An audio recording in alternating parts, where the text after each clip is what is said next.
জানাবো নূরকে টাকা দেওয়ার বিষয়ে যা বললেন পার্থ। স্লোগান দেই দলের চেয়ে দেশ বড়, প্র্যাকটিস হলো দেশের চেয়ে দল বড়, বলছেন জামায়াত আমির।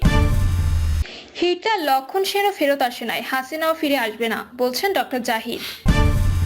আওয়ামী লীগ বিএনপির সমর্থকদের সংঘর্ষে আহত 15, বাড়ি ভাঙচুর। এবং সর্বশেষ জানাবো চতুর্থ বিয়ে নিয়ে তর্ক, সংঘর্ষে 10 নারী পুরুষ আহত। শুনছিলেন সংবাদ শিরোনাম, এবারে বিস্তারিত। নূরকে টাকা দেওয়ার বিষয়ে যা বললেন পার্থ। বাংলাদেশ জাতীয় পার্টির চেয়ারম্যান আন্দালিব রহমান পার্থ সম্প্রতি যুগান্তর মাল্টিমিডিয়াকে তিনি একটি সাক্ষাৎকার দিয়েছেন। পার্থকে বৈষম্য বিরোধী ছাত্র আন্দোলনের সময় তার গ্রেপ্তার প্রসঙ্গে প্রশ্ন করা হলে তিনি বিভিন্ন বিষয়ে কথা বলেছেন। সেখানে গণ অধিকার পরিষদের সভাপতি নুরুল হককে নিয়েও কথা বলেছেন। আন্দালিব রহমান পার্থ বলেন, আমাকে কেন গ্রেপ্তার করেছেন, যিনি গ্রেপ্তার করেছেন তিনি বলতে পারবেন। আমার সঙ্গে ছাত্রদের সম্পর্ক ছিল, এ কারণে গ্রেপ্তার করেছেন, বা আমাকে ধরা মানে অনেক কঠোর উনি হবেন এ বিষয়ে আমার কোনো ধারণা নেই। আমি তো আগেই অনেকেই গ্রেপ্তার হয়েছি, এ প্রথমবার না, আগেও গ্রেপ্তার হয়েছি। আমি ফেসবুকে স্ট্যাটাস দিয়েছিলাম, ছাত্ররা আমার সঙ্গে দেখা করেছিল। আমার স্টুডেন্ট উইং এ 6 জন মারা গেছে, তারা অ্যাক্টিভলি সমন্বয়কদের সঙ্গে ছিল। সো ন্যাচারালি এই কারণে নূরের সঙ্গে আমার কথা হচ্ছিল, সবার সঙ্গে আমার কথা হচ্ছিল। সো আমরা তো এটা পলিটিসাইজ করতে চাইনি। পলিটিক্যাল পার্টিরা বাইরে থেকে পেছন থেকে যেভাবে প্রোটোনাইজ করার আমরা করেছি, তো এই কারণে হয়তো এটা সরকারের কাছে গেছে। সরকার মনে করেছে পার্থকে ধরা হোক। নূরকে টাকা দিয়েছেন কেন এ প্রসঙ্গে পার্থ বলেন, না ওই জিনিসটা সম্পূর্ণ আলাদা। এটা নূরের একটা ব্যক্তিগত সমস্যা ছিল আরো 2-3 মাস আগে, সেটার সঙ্গে এটার কোনো কিছু না। নূর ছোট ভাইয়ের মতো সবসময় আসে, এত কষ্ট করেছে, তার প্রতি আমার একটা দুর্বলতা আছে। যে কোনো কেউই যারা এই সরকারের বিরুদ্ধে কাজ করে বা করেছে তাদের প্রতি আমার একটা দুর্বলতা ছিল। স্পেশালি ইয়াং জেনারেশন নূরের প্রতি এত অত্যাচার করা হয়েছে, তো আমি অনেক স্নেহের জায়গা থেকে দেখতাম। তো পলিটিক্সটা তো একসময় তাই ছিল, বড়রা ছোটদের স্নেহ করবে, ডাকবে, কথা বলবে ও ট্রেন করবে। নূরের একটা ফ্যামিলি প্রবলেম দরকার ছিল, তাই আমি পাশে দাঁড়িয়েছিলাম। এটার সঙ্গে রাজনীতির কোনো সম্পর্ক ছিল না। তিনি আরো বলেন, হারুন সাহেব যিনি ছিলেন উনি দেখানোর চেষ্টা করেছেন আমি টাকা দিয়ে আন্দোলন পেট্রোনাইজ করার চেষ্টা করেছি। এটা তো ঈদের আগের ঘটনা। স্লোগান দেই দলের চেয়ে দেশ বড়, প্র্যাকটিস হলো দেশের চেয়ে দল বড়, বলছেন জামায়াত আমির। রাষ্ট্রের মৌলিক সংস্কার অন্তর্বর্তীকালীন সরকারকে বাংলাদেশ জামায়াত ইসলামী যৌক্তিক সময় দিতে চায় বলে জানিয়েছেন দলটির আমির ডক্টর শফিকুর রহমান। তিনি বলেন, শুধুমাত্র স্বার্থপরতার কারণে দেশ পিছিয়ে আছে। রাজনীতিতে আমরা স্লোগান দেই আমার চেয়ে দল বড়, দলের চেয়ে দেশ বড়। প্র্যাকটিস হলো দেশের চেয়ে দল বড়, দলের চেয়ে আমি বড়। জামায়াতের আমির ডক্টর শফিকুর রহমান বলেন, দেশের মানুষ কিছু মৌলিক বিষয়ের সংস্কার চায়, যাতে এই সংস্কারের মধ্য দিয়ে আগামীতে আবার কোনো স্বৈরতন্ত্র কায়েমের সুযোগ না থাকে। নির্বাচন প্রসঙ্গে তিনি বলেন, নির্বাচনের জন্য 3 মাস কিংবা 5 বছর এমন কোনো সময় আমরা অন্তর্বর্তী সরকারকে বেঁধে দেইনি। আমরা সংস্কারের যৌক্তিক সময় বলেছি। উপদেষ্টারা বিবেকবান মানুষ, তারা বুঝতে পারেন কতটুকু সময় প্রয়োজন।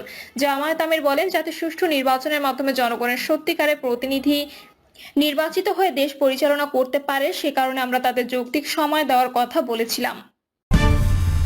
হিটলার লক্ষণ সেনও ফেরত আসে নাই, হাসিনাও ফিরে আসবে না, বলছে ডক্টর জাহিদ। অন্তর্বর্তী সরকারের উদ্দেশ্যে বিএনপির স্থায়ী কমিটির সদস্য অধ্যাপক ডক্টর AJM জাহিদ হোসেন বলেছেন, রাজনৈতিক দলের পেছনে লাগার দরকার নাই। আপনারা আপনাদের ভেতরে ঘাপটি মেরে থাকা স্বৈরাচারের দোসরদের পেছনে লাগুন, তাদেরকে প্রশাসন এবং আপনাদের আশপাশ থেকে সরিয়ে দিন।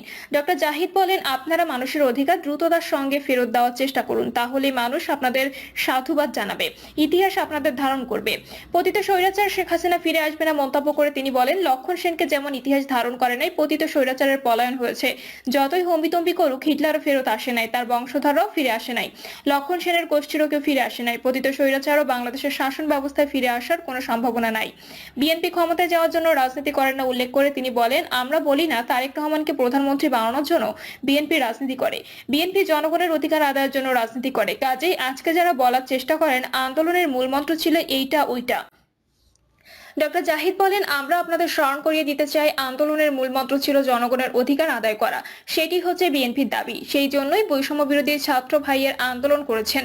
আমরা শ্রদ্ধার সঙ্গে তাদের স্মরণ করি। তিনি বলেন, শহীদ আবু সাইদ মুগ্ধ সহ 2000-এর মতো সেসব ছাত্র জনতা, শিশু, আমার ভাই বোনেরা শহীদ হয়েছেন। বিএনপিরও 422 জন নেতাকর্মী শহীদ হয়েছেন। আজকে ঐক্যের প্রয়োজন, ঐক্যবদ্ধ হলেই দেশ এগিয়ে যাবে। ভারতের ষড়যন্ত্র সম্পর্কে সতর্ক করে দিয়ে বিএনপির স্থায়ী কমিটির এই সদস্য বলেন, পার্শ্ববর্তী দেশের ভাইয়েরা তাদের সোশ্যাল মিডিয়া ও কোনো টেলিভিশনে তাদের ষড়যন্ত্র কিন্তু থেমে নেই। তারা কোটি কোটি টাকা পাচার করেছে, দেশের অর্থনীতি পঙ্গু করেছে, আপনাকে আমাদের বিভিন্নভাবে ক্ষতিগ্রস্ত করেছে, অস্ত্র লুটপাট করেছে, আইন শৃঙ্খলা বাহিনীর মধ্যে তাদের দলীয় লাখ লাখ কর্মী নিয়োগ দিয়ে দলীয় বাহিনীতে রূপান্তরিত করেছে। তিনি বলেন, ডক্টর ইউনূসের অন্তর্বর্তী সরকারের প্রতি দেশবাসী, পৃথিবীর মানুষের আস্থা আছে। সরকারকে সহযোগিতা করছে দেশের মানুষ একদম নিঃশর্তভাবে। কাজেই তাদের সিদ্ধান্ত হতে হবে আরো বলিষ্ঠ, আরো দ্রুততার সঙ্গে। তা না হলে স্বৈরাচারের দস্যুরা যারা প্রশাসনের বিভিন্ন জায়গায় ঘাপটি মেরে আছে, তারা কিন্তু ফনা তোলার জন্য আপনাকে বিভ্রান্ত করার চেষ্টা করতেই থাকবে। তাদের বিষ দাঁত ভেঙে দিতে আইডেন্টিফাই করুন। আওয়ামী লীগ বিএনপির সমর্থকদের সংঘর্ষে আহত 15, বাড়ি ভাঙচুর। ফরিদপুরের সালথায় আধিপত্য বিস্তারকে কেন্দ্র করে স্থানীয় আওয়ামী লীগ ও বিএনপি সমর্থকদের মধ্যে দফায় দফায় সংঘর্ষে অন্তত 15 জন আহত হয়েছেন। আহতদের হাসপাতালে ভর্তি করা হয়েছে। এ সময় বেশ কয়েকটি বাড়িতে ভাঙচুর করা হয়। সন্ধ্যা থেকে কয়েক দফায় রাত 8টা পর্যন্ত উপজেলার মাঝারদিয়া ইউনিয়নের মাঝারদিয়া গ্রামে সংঘর্ষের ঘটনা ঘটে। খবর পেয়ে পুলিশ ঘটনাস্থলে পৌঁছে পরিস্থিতি নিয়ন্ত্রণে আনে। এলাকায় অতিরিক্ত পুলিশ মোতায়েন রয়েছে। এলাকাবাসী ও পুলিশ সূত্র জানায়, আধিপত্য বিস্তারকে কেন্দ্র করে মাঝারদিয়া গ্রামের বাসিন্দা ও উপজেলা আওয়ামী লীগের সহসভাপতি মোহাম্মদ শাহিদুজ্জামান শাহিদের সঙ্গে সাবেক 3বারের ইউপি চেয়ারম্যান হাবিবুর রহমান হামিদের বিরোধ চলে আসছিল। এই বিরোধের জেরে মাঝে মাঝে ওই দুই প্রভাবশালী নেতার সমর্থকরা সংঘর্ষে জড়ান। সংঘর্ষ ও মামলা থেকে রক্ষা পেতে এক পর্যায়ে পরিবার নিয়ে এলাকা ছেড়ে চলে যেতে বাধ্য হন হামিদ চেয়ারম্যান। বিকালে পেঁয়াজের জমি থেকে বাড়িতে আসেন তিনি। খবর পেয়ে শাহিদের সমর্থকরা হামিদের বাড়িতে গিয়ে তার উপর হামলা করেন।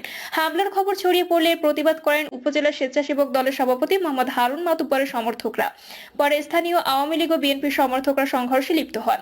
দফায় দফায় প্রায় ঘণ্টাব্যাপী চলে সংঘর্ষের সময় 5 থেকে 6টি বসত বাড়িতে হামলা চালিয়ে ভাঙচুর করা হয়। এতে হামিদ চেয়ারম্যান সহ উভয় দলের কমপক্ষে 15 জন আহত হন। আহতদের মধ্যে 11 জনকে ফরিদপুর মেডিকেল কলেজ হাসপাতাল ও নগরকান্ত উপজেলা স্বাস্থ্য কমপ্লেক্সে ভর্তি করা হয়েছে। তবে প্রাথমিকভাবে আহতদের নাম পরিচয় জানা সম্ভব হয়নি। সালতা থানার ওসি মোহাম্মদ আতাউর রহমান জানান, পুলিশ গিয়ে পরিস্থিতি শান্ত করে। সেখানে অতিরিক্ত পুলিশ মোতায়েন করা হয়েছে।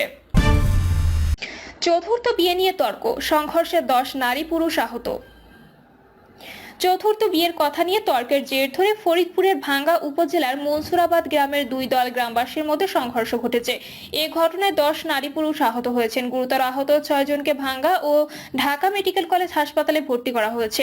বাকি আহতরা স্থানীয়ভাবে চিকিৎসা নিয়েছেন। এলাকাবাসী জানান, বিকালে ভাঙ্গা উপজেলার মনসুরাবাদ বাজারে মাওলানা জাহিদ ওয়াজ মাহফিলে আসা 800 লোকের খাওয়ার জন্য বাজার করেন। এত লোকের আয়োজন থেকে তার চাচাতো ভাই রাসেল মোল্লা চায়ের দোকানে বসে বলেন, আমার চাচাতো ভাই জাহিদ আগে 3টি বিয়ে করেছেন। সে যে পরিমাণ টাকা খরচ করে তাতে তার আরেকটি বিয়ে করা উচিত। কথা বলার সঙ্গে সঙ্গে জাহিদ মাওলানার শ্বশুর বাবর আলী মাতুব্বর বললেন, দলের ইলিয়াস মাতুব্বরের সঙ্গে আলম মোল্লা দলের রাসেল মোল্লার 4টি বিয়ে নিয়ে কথা কাটাকাটি ও এক পর্যায়ে হাতাহাতি হয়।